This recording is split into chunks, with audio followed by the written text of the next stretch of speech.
Globally, there are 2.2 billion people under the age of 18 years, making young people the biggest vulnerable group in our societies. It takes a lot to keep a child safe, both online and offline. Therefore, there is a need to count on all the stakeholders in this cyber conference to prioritize young people, collaborate, and generate collective actions to prevent and address all forms of crime, violence, abuse, and exploitation of children online. Young people themselves, they just use this technology, they don't even know the danger. So the reason we're having this today is to expose young people to the dangers around technology, and not just the dangers also, but also to expose them to the possible solutions that are out there that they can use to safeguard themselves. Even in a digitally connected world, and technology is advancing at a very increasing pace, and we think it's very important to educate young people on how to stay safe on the internet. So the reason we're organizing this today, we have parents, teachers, educators,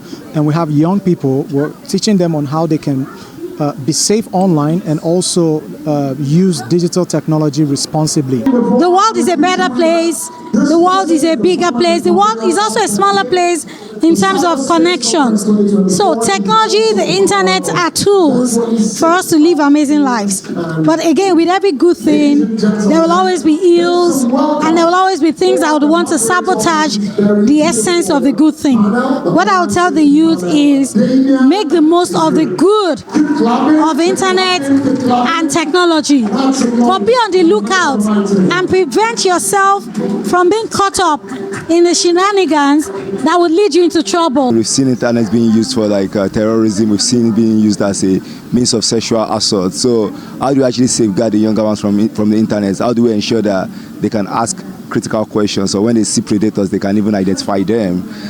So I think also, how do they even access information as well? When they see information, how do they know whether this information is true or not as well? So these are the things that we need to think about. We can't just see internet as its own.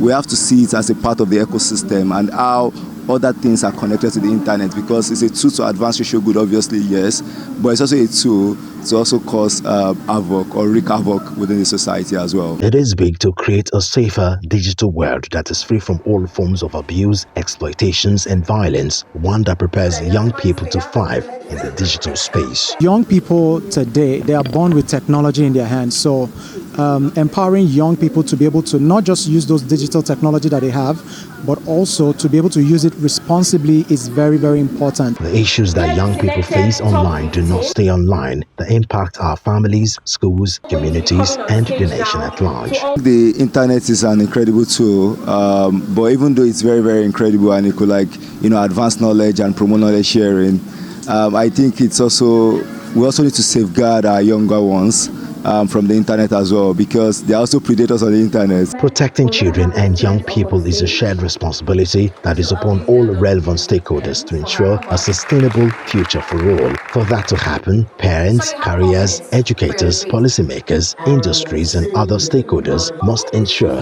that children and young people can fulfill their potential both online and offline.